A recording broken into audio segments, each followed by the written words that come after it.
Super bomba contra Alexandre de Moraes, que na verdade é um traque com muita fumacinha, foi divulgado. Bem diferente da Lava Jato, bem diferente. Aqui você tem dois assessores conversando. O problema é que um era do STF e o outro do TSE. É claro que pelo fato do impeachment ser um processo político, Alexandre de Moraes pode sim sofrê-lo. Mas eu vejo que é bem difícil isso acontecer, eu acredito que os senadores vão usar esse caso para barganhar as emendas PIX. Bolsonaro consegue tudo o que ele sempre quis, quebra de sigilos telefônicos telemáticos do Alexandre de Moraes para conseguir ali falar que não perseguido. O grande problema de tudo isso e o verdadeiro erro do Alexandre de Moraes foi não ter feito uma investigação contra o Augusto Aras. E aí começa todo o problema desse caso. Na sua opinião, essa situação é uma verdadeira bomba para o Alexandre de Moraes ou é só a espuma do Glenn Greenwald? Moraes vai sofrer o impeachment? Bolsonaro está beneficiado? Deixa o like se você acha que isso tudo é um traquezinho e se inscreva no canal. Essa reportagem, pessoal, com esses vazamentos de conversas de assessores do Alexandre de Moraes foi trazida pela Folha de São Paulo junto com o Glenn Greenwald, que é aquele... É difícil falar que é o americano que faz algumas reportagens, tudo bem conceituado, fez a Operação Vaza Jato e agora encontrou essas conversas de dois assessores do Alexandre de Moraes. Um assessor do Alexandre de Moraes do STF e o outro do TSE. Porque o Alexandre de Moraes, ele era ministro do STF e também presidente do TSE. Nessas conversas você tem dois assessores dialogando sobre a produção de relatórios. Que relatórios? Sobre investigados, bolsonaristas investigados na operação ou no inquérito das milícias digitais. Então você tem ali pessoas buscando provas para colocar no inquérito. O TSE, pessoal, tem poder de polícia, diferentemente do STF. Então, trocando em miúdos para o entendimento bem didático do vídeo, o TSE pode investigar, pode coletar essas provas. Essas conversas que foram obtidas mostram ali mais dois assessores reclamando de terem que produzir relatórios do que algo mais concreto, pelo menos até o momento que nós obtivemos as informações do dia 13 de agosto. Pode ser que mais pra frente outras informações possam surgir, mas até o momento tudo parece aí mais espuma e estardalhaço do que algo concreto, porque depois das conversas tudo ia para os autos. Mas é óbvio que em direito isso abre a margem para a interpretação de abuso de poder do Alexandre de Moraes por usar as estruturas do STF junto com o do TSE, mesmo tendo atribuições diferentes. Muitos estão dizendo que isso é o caso da Lava Jato 2.0 e não é isso. É bem importante entender essa diferença porque os bolsonaristas estão querendo colocar tudo no mesmo balaio e pelo fato de você ter conversas do Sérgio Moro com o Deltan e agora conversa de assessores do Alexandre de Moraes, parece igual, mas não é. Na Lava Jato, o que você tinha? Você tinha um juiz combinando a acusação com o promotor. Sérgio Moro combinava as peças com o Deltan Dallagnol, algumas vezes sem prova, como no caso do Lula, para condenar as pessoas no âmbito da Operação Lava Jato. Então você tem o juiz se envolvendo com as partes. No caso do Alexandre de Moraes, você tem assessores dele conversando e dialogando sobre como montar a melhor peça. Você pode questionar e falar que existe aí um assessor do TSE junto com um assessor do STF e que essa conversa não poderia ocorrer, alguns podem falar que vão ocorrer, então a discussão ela está, claro, armada, mas são subordinados. E no caso da Lava Jato, o Sérgio Moro, ele criava o processo e depois ele mesmo condenava. No caso do Alexandre de Moraes, o Alexandre de Moraes ele é o relator do caso. E ele é apenas um voto de 11 votos dentro do STF. Então o voto dele tem peso? Tem, mas é um peso extremamente diminuto comparado com o Sérgio Moro. É claro que o Bolsonaro ele obteve o grande objetivo dele, que era conseguir conversas do Alexandre de Moraes ou de integrantes do TSE, como nós estávamos falando já há muito tempo aqui no canal. O objetivo de Bolsonaro, com a minuta golpista, com a BIM paralela, com o Walter Delgatti e com todas as atuações, era quebrar sigilos telefônicos, telemáticos de comunicação de integrantes do TSE.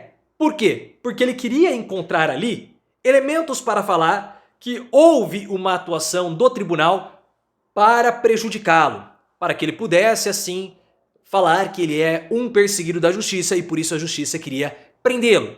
Esse era o objetivo de Bolsonaro. E o Glenn Greenwald conseguiu atender o objetivo do Bolsonaro, porque agora estão dizendo que o Alexandre de Moraes atua de modo persecutório, ele perseguia bolsonaristas, ele queria prender o Bolsonaro, então o Bolsonaro conseguiu obter o seu objetivo. O julgamento do Bolsonaro agora vai ter um caráter, como posso dizer, questionável, de um modo mais forte pelos bolsonaristas, porque você tem essas conversas do Alexandre de Moraes e talvez tenhamos até outras conversas que podem ser mais graves do que essas que foram divulgadas no dia 13 de agosto pela Folha e pelo Glenn Greenwald. Existem elementos para o impeachment do Alexandre de Moraes? Sim. Por quê? Porque impeachment é um processo político. Esse é um ponto principal. Impeachment é um processo político. Não é tanto um processo jurídico, não, é um processo político. Pode-se falar que o Alexandre de Moraes ele teve um abuso de poder? Pode. Pode falar outras coisas sobre o Alexandre de Moraes que podem levá-lo ao impeachment? Pode. Como vários outros pedidos de impeachment foram protocolados ao longo do tempo. A questão é, agora existe um fato que promove uma pressão popular no Senado, que é onde os processos de impeachment de ministros do STF são julgados. Existe chance do Alexandre de Moraes sofrer o impeachment? Sim, mas eu vejo que é muito, mas muito diminuta. E por quê? Porque nesse momento existe uma grande discussão entre o legislativo e o judiciário / executivo sobre as emendas PIX. Então, o legislativo pode barganhar o impeachment de Moraes com o judiciário em troca das emendas PIX. Isso é possível de acontecer? Sim, e eu acho que é o que vai acabar acontecendo no final das contas. É uma oportunidade que o legislativo tem de enfrentar o judiciário nesse momento de fragilidade. Óbvio que a atuação do Alexandre de Moraes ao longo de todos esses processos, ao longo de todo esse tempo, foi uma atuação controversa. Mesmo juristas que não são bolsonaristas criticavam a ação do Alexandre de Moraes, como muitas vezes sendo parte envolvida, atuando no inquérito do Bolsonaro. Aí muitos vão dizer, mas ele ainda não estava no julgamento, estava em fase de apuração. E alguns vão dizer, isso sim, ele poderia ter se afastado. Mas existe muita controvérsia com relação à atuação do Alexandre de Moraes. O prazo longo do inquérito das milícias digitais, que ainda não foi fechado, isso também é um problema. A delação premiada do Mauro Cid, que não passou pela PGR, era outro problema também, ou uma outra controvérsia. Tudo isso acaba pesando e cria-se uma situação que, na menor fagulha, como essa que foi apresentada no dia 13 de agosto pela Folha de São Paulo, iria explodir. E acabou, de fato, explodindo, e eu vejo que isso aconteceu porque o Alexandre de Moraes não confiava na atuação da Procuradoria-Geral da República, na atuação da PGR. Por isso que Moraes ele tinha que fazer muitas vezes o papel do Ministério Público, porque essa provocação das investigações dos assessores do Moraes deveria ter sido feita pelo Ministério Público. Mas Moraes cometeu um grande erro em 2021 ao não investigar ou não autorizar uma investigação contra o Augusto Aras. Em 2021, já havia inúmeros indícios de leniência do Augusto Aras. Moraes, talvez para não criar uma confusão maior na República, não quis investigar o Aras. E aí deu todo esse problema. Esse caso mostra a corrosão das instituições republicanas provocadas por Bolsonaro. Nós falávamos que isso iria acontecer. Bolsonaro corroeu as instituições republicanas, destruiu a PGR com Augusto Aras, que não investigava o Bolsonaro. Mas muitos dos pedidos de investigação eram tolos. Posso até concordar, mas 2 deles, sobre a investigação do vazamento sigiloso do TSE e da associação indevida dos imunizantes com a doença do Cazuza, do Fred Mercury, que a Polícia Federal apontou o crime de Bolsonaro, a PGR tinha que ter investigado. Isso não foi investigado. Então, para compensar essa destruição, essa corrosão da PGR, Alexandre de Moraes teve que atuar também. Aí você pode colocar, na interpretação de algumas pessoas, como o procurador, como o Ministério Público, compensando essa falta de atuação. E joga, assim, uma atribuição que não era atuando de modo indevido por conta dessa não atuação do Augusto Aras. Esse era o problema e essa é a síntese daquilo que falávamos há muito tempo sobre a corrosão das instituições promovidas por Bolsonaro.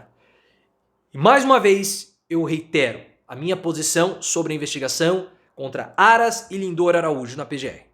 Aras e Lindora serviam como escudos, aparentemente, de Bolsonaro. Todos esses inquéritos que envolvem Bolsonaro não estarão completos se não houver uma investigação, uma apuração sobre a atuação de Aras e Lindor Araújo na Procuradoria-Geral da República.